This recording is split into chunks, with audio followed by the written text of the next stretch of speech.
Assalamualaikum warahmatullahi wabarakatuh. Halo guys. Oke, perkenalkan nama saya Azizur Rosyid Ashihab dengan NPM 20110202339. Baik, di sini pada kesempatan kali ini saya akan menjelaskan terkait pada sistem pendidikan Islam dan pada sistem pendidikan nasional. Nah, apa saja sih yang akan kita bahas pada kesempatan kali ini? Yang pertama adalah pengertian daripada sistem pendidikan Islam, dan yang kedua pengertian daripada sistem pendidikan nasional. Yang ketiga adalah komponen daripada sistem pendidikan Islam. Yang keempat adalah jalur, jenis, dan jenjang pendidikan. Yang kelima, Undang-Undang Nomor 20 Tahun 2003 tentang Sistem Pendidikan Nasional. Dan yang keenam yang ada Undang-Undang Nomor 14 Tahun 2005 tentang guru dan dosen. Yang ketujuh adalah Undang-Undang Nomor 32 Tahun 2013. Yang kedelapan adalah wawasan daripada paradigma kependidikan. Yang pertama, pengertian daripada sistem pendidikan Islam. Baiklah, jadi yang pertama adalah pengertian daripada sistem pendidikan Islam.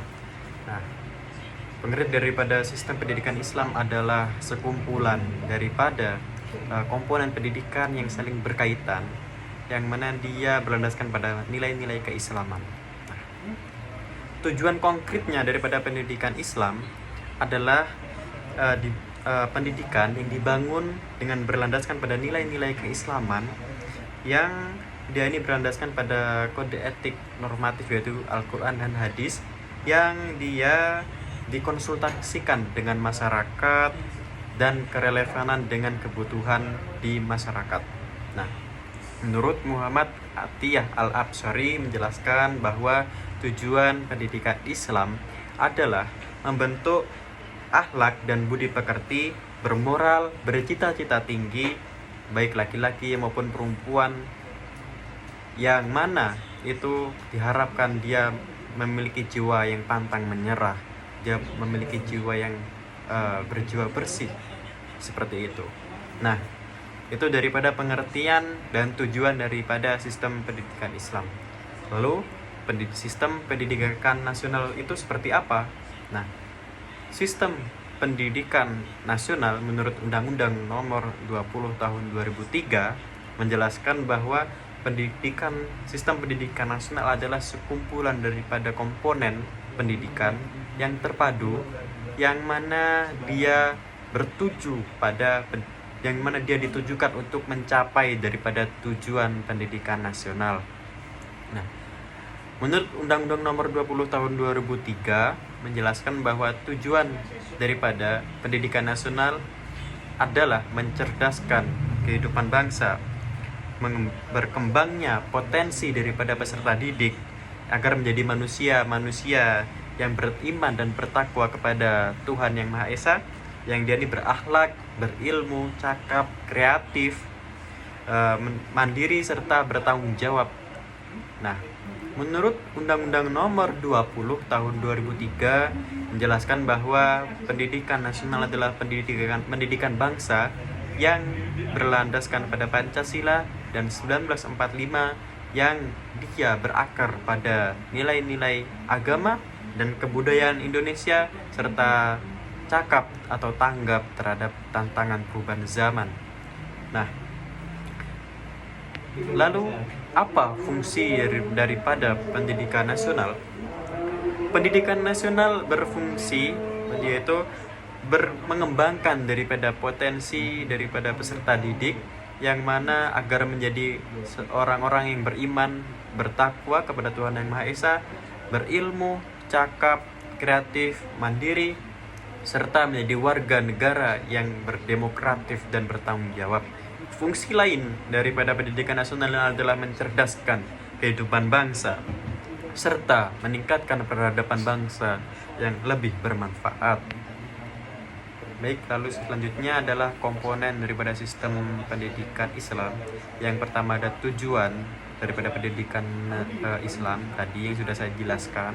Yang kedua ada pendidik, yang ketiga ada peserta didik, yang keempat ada kurikulum, yang kelima ada metode, dan yang terakhir adalah evaluasi. Yang pertama adalah pendidik.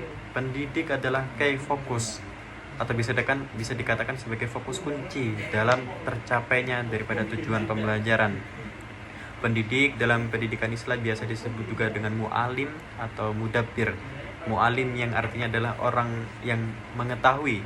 Nah, tujuan daripada pendidik adalah dia bertanggung jawab terhadap proses pembelajaran daripada peserta didik. Yang kedua adalah peserta didik. Peserta didik adalah bisa dikatakan sebagai bahan mentah yang mana dia memiliki potensi untuk dikembangkan potensinya. Peserta didik bisa dikatakan juga sebagai orang yang menempuh pendidikan. Dia bisa dikatakan sebagai seseorang yang sedang belajar, baik itu di lembaga pendidikan formal maupun di pendidikan non formal. Selanjutnya adalah kurikulum. Jadi kurikulum adalah sebuah perangkat rencana. Kurikulum adalah sebuah perangkat rencana yang mana dia berisi tentang bahan pelajaran dalam kegiatan belajar mengajar. Kurikulum yang terdapat pada pendidikan Islam pada tingkat dasar yaitu ibtidaiyah, peserta didik akan diajarkan mengenai daripada akidah, syariat, dan juga akhlak. Lalu pada tingkat yang kedua yaitu tingkat sanawiyah, maka peserta didik akan mendapatkan dari awal jenjang pendidikan dasar mereka mendapatkan pendidikan tentang akidah, syariat, dan akhlak. Pada sanawiyah mereka ditambahkan dengan argumen daripada dalil nakli dan pada dalil akli. Lalu pada jenjang selanjutnya atau jenjang jenjang aliyah ini pendidikan menengah atas, itu selain daripada dalil nakli, maka peserta didik akan mendapatkan tambahan daripada materi yaitu hikmah serta manfaat di balik materi yang diberikan. Lalu pada pendidikan tinggi, peserta didik akan mendapatkan daripada materi dari jenjang dasar, menengah, dan atas. Namun di situ juga didapatkan materi yang bersifat ilmiah dan filosofis. Lalu metode pendidikan Islam. Metode pendidikan Islam yang pertama itu adalah percakapan. Nah, percakapan di sini artinya adalah komunikasi antara dua belah pihak, yaitu adalah daripada peserta didik dengan pendidik dengan peserta didik, atau peserta didik dengan peserta didik. Nah, dalam yang kedua adalah metode kisah atau cerita. Jadi cerita di sini pendidik menceritakan atau menyampaikan daripada materi melalui cerita. Lalu yang ada juga yang ketiga metode amsal atau perumpamaan. Jadi pendidik atau guru dia memberikan perumpamaan yang mudah untuk dimengerti oleh peserta didik. Lalu yang selanjutnya ada metode keteladanan. Di sini metode keteladanan atau uswah hasanah. Di sini pendidik atau guru memberikan sebuah keteladanan atau memberikan contoh yang baik kepada peserta didik. Lalu yang kelima ada metode pembiasaan. Jadi pembiasaan ini artinya adalah seorang pendidik atau guru memberikan peraturan atau memberikan sebuah tugas yang mana itu menjadi sebuah pembiasaan yang baik yang akan dilakukan berulang-ulang oleh peserta didik. Nah, itu tadi adalah metode yang berada dalam komponen pendidikan Islam.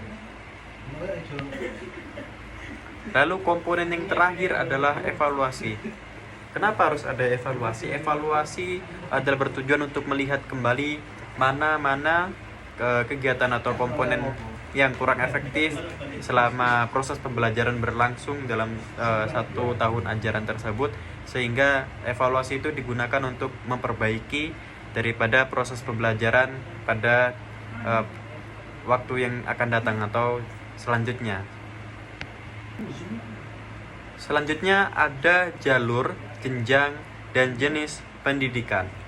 Nah, Menurut Undang-Undang Nomor 20 Tahun 2003 menjelaskan bahwa satuan pendidikan terdiri daripada pendidikan formal, pendidikan non formal, dan pendidikan informal. Satuan pendidikan adalah penyelenggara daripada pendidikan yang mana dia menyelenggarakan pendidikan baik itu dari pendidikan formal, non formal, dan informal.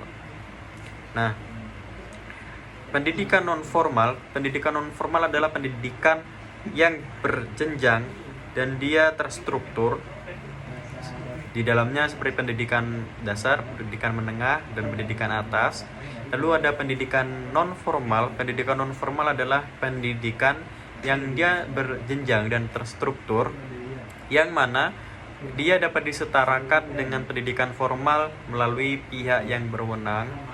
Seperti contohnya adalah balai pelatihan, pondok pesantren, tempat pelatihan anak, pengajian anak, dan lain sebagainya. Lalu yang ketiga ada pendidikan non formal. Pendidikan non formal, informal maksud saya, adalah pendidikan yang berasal dari lingkungan keluarga dan masyarakat. Dia bisa berbentuk dari adab, etika, sopan santun, dan lain sebagainya. Lalu untuk jalur pendidikan menurut Ki Hajar Dewantara itu ada tiga. Yang pertama ada jalur pendidikan keluarga, yang kedua ada jalur pendidikan sekolah, dan yang ketiga adalah jalur pendidikan dari masyarakat. Lalu ini adalah jenjang pendidikan. Jenjang pendidikan yang pertama ada pendidikan anak usia dini, yang kedua ada pendidikan dasar, yang ketiga ada pendidikan menengah, dan yang terakhir ada pendidikan tinggi.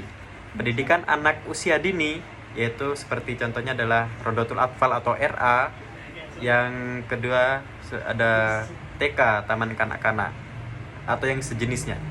Yang kedua ada pendidikan dasar. Pendidikan dasar itu seperti sekolah dasar, dan apabila di Kementerian Agama ada Madrasah Ibtidaiyah atau MI, yang di bawah Kementerian Kementerian Pendidikan yang dia negeri itu ada sekolah dasar negeri, yang di bawah Kementerian Agama yang dia negeri ada Madrasah Ibtidaiyah negeri. Lalu yang selanjutnya ada pendidikan menengah. Pendidikan menengah ini seperti sekolah menengah pertama yang di bawah Kementerian Pendidikan dan Kebudayaan, ada MTS atau Madrasah Sanawiyah di bawah Kementerian Agama. Itu juga apabila yang negeri dia menjadi sekolah menengah pertama negeri, SMP negeri, yang di bawah Kementerian Agama menjadi Madrasah Sanawiyah Negeri atau MTSN. Yang ketiga ada sekolah pendidikan menengah tadi. Yang menengah atas itu ada sekolah yang di bawah Kementerian Pendidikan, itu ada sekolah menengah atas, yang di bawah Kementerian Agama ada Madrasah Aliyah. Yang di negeri ada madrasah sekolah menengah atas negeri atau SEMAN, yang di bawah Kementerian Agama menjadi Madrasah Aliyah Negeri atau MAN. Lalu yang terakhir ada pendidikan tinggi. Pendidikan tinggi di sini seperti yang di Kementerian Pendidikan ada seperti Unila, ITERA, UNY, UI, dan lain sebagainya. Yang di bawah Kementerian Agama dia seperti STAIN, UIN, IAIN, dan lain sebagainya. Dan di bawah Kementerian Pendidikan yang dia negeri, ya seperti Unila tadi, ITERA. Yang di bawah Kementerian Agama yang negeri, dia seperti STAIN, Sekolah Tinggi Agama Islam Negeri, atau UIN, Universitas Islam Negeri. Lalu jenjang pendidikan. Jenjang pendidikan di sini yang pertama ada pendidikan umum, yang kedua ada pendidikan kejurusan, yang ketiga ada pendidikan khusus, yang keempat ada pendidikan kedinasan, dan yang kelima ada pendidikan keagamaan, dan yang terakhir ada pendidikan keprofesionalan. Baik, selanjutnya ada ayat dan hadis tarbawi. Ayat yang pertama ada surat Al-Alaq, yaitu Bismillahirrahmanirrahim, Iqra bismi rabbikal ladzi khalaq, yang artinya bacalah dengan nama Tuhanmu yang menciptakan. Kenapa pesan daripada ayat tersebut adalah bacalah? Karena dengan membaca kita dapat mengetahui ilmu pengetahuan, Dengan membaca kita dapat menambah ilmu pengetahuan, yang mana itu adalah sebuah metode yang yang harus dijalankan oleh seluruh umat Islam, yang mana itu adalah membaca. Selanjutnya ada surat Al-Baqarah ayat 30. Bismillahirrahmanirrahim. Wa idh qala rabbuka lil malaikati inni ja'ilun fil ardi khalifah, yang artinya, dan ingatlah ketika Tuhanmu berkata kepada malaikat, sesungguhnya aku menciptakan manusia di muka bumi ini sebagai khalifah. Kaitannya apa dengan pendidikan? Khalifah atau seorang pemimpin harus memiliki sebuah pengetahuan, karena untuk menjadi seorang pemimpin dia harus berpengetahuan dan mengetahui apa saja yang menjadi tanggung jawabnya. Apabila seorang pemimpin tidak berpendidikan atau dia kurang cakap dalam kepengetahuannya, maka tidak akan efektif dan efisien dalam melaksanakan tanggung jawabnya sebagai seorang pemimpin. Lalu yang menurut hadis riwayat Abu Daud dan At-Tirmizi, innal insana lam yuwarisu dinaron wala dirhaman wa inna warisul ilma faman akhodahu akhodan bikhodir wafirin, yang artinya sesungguhnya para nabi tidak mewariskan dinar dan dirham, mereka hanya mewariskan ilmu. Maka barang siapa yang telah mengambilnya, maka ia telah mengambil bagian yang banyak. Hadis riwayat Abu Daud dan At-Tirmizi. Selanjutnya ada Undang-Undang Republik Indonesia Nomor 20 Tahun 2003, Undang-Undang Republik Indonesia Nomor 14 Tahun 2005, dan Peraturan Pemerintah Nomor 32 Tahun 2013 tentang perubahan mengenai standar nasional pendidikan. Undang-Undang Republik Indonesia Nomor 20 Tahun 2003 berisi tentang, yang pertama ada standar isi, yang kedua ada standar proses, yang ketiga standar kompetensi lulusan, yang keempat ada standar pendidik, yang kelima ada standar sarana dan prasarana, yang keenam ada standar pembiayaan, yang keenam ada standar daripada pengelolaan. Lalu Undang-Undang Republik Indonesia Nomor 14 Tahun 2005 menjelaskan yang tentang pasal 2, guru adalah tenaga profesional yang bertempat pada pendidikan dasar, menengah dan menengah. Lalu pada pasal 3, dosen adalah tenaga profesional yang bertempat pada pendidikan tinggi. Pasal keempat, guru adalah tenaga profesional yang berkedudukan pada wilayah pendidikan dasar dan menengah. Pada pasal kelima, dosen berkedudukan pada wilayah pendidikan perguruan tinggi. Pada pasal keenam, guru dan dosen adalah pelaku atau sebuah pelaksana utama daripada tujuan dari pendidikan nasional. Lalu Peraturan Pemerintah Nomor 32 Tahun 2013 tentang perubahan mengenai standar nasional pendidikan, yang pertama, yang mana pada standar isi yaitu standar isi menurut Undang-Undang Nomor 32 2013 ini mengenai ruang lingkup materi minimal pada kompetensi capaian minimal terhadap kompetensi lulusan minimal pada jenjang dan satuan tertentu. Selanjutnya yang terakhir adalah wawasan kependidikan, paradigma baru kependidikan Indonesia. Jadi pendidikan di Indonesia sudah berkembang atau sudah melewati waktu yang lama, yang mana sudah melewati beberapa kurikulum ya. Sebelumnya ada KTSP, lalu ada kurikulum K13, selanjutnya ada kurikulum Merdeka, yang mana itu juga menjadi sebuah perkembangan, yang itu juga dari pendidik juga harus berkembang atau harus mengupgrade daripada keilmuan dan metode pembelajarannya. Dari sisi metode pembelajarannya pun sudah berkembang, yang mana dulu hanya menggunakan metode ceramah atau dia satu arah, sehingga di situ guru menjadi orang yang paling aktif dan peserta didik menjadi orang yang pasif. Sekarang pendidikan menjadi lebih variatif dari metodenya. yang mana sekarang ada project based learning, yang mana itu murid diminta lebih aktif daripada guru. Guru menjadi sosok yang memantau daripada proses berjalannya pembelajaran. Namun pada aktor utamanya itu adalah peserta didik itu. Bagaimana mereka belajar untuk mengelola, bagaimana mereka mencari penyelesaian daripada masalah, penyelesaian soal, dan sebagainya. Sehingga murid yang diminta untuk aktif dalam mencapai proses pembelajaran. Lalu dari sisi metode pembelajaran itu dulu hanya offline, sekarang banyak metode yang sudah dikembangkan menjadi jarak jauh, yaitu menggunakan online, yang mana online bisa berbentuk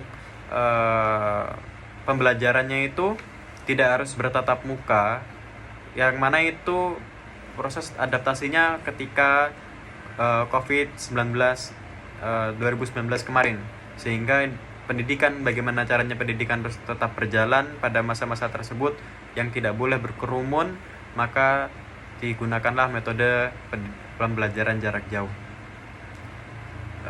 Mungkin sebelumnya pendidikan metode jarak jauh ini sudah ada, teorinya pun sudah ada, namun pada pengaplikasiannya pada saat ini, lebih banyaknya pada saat ini.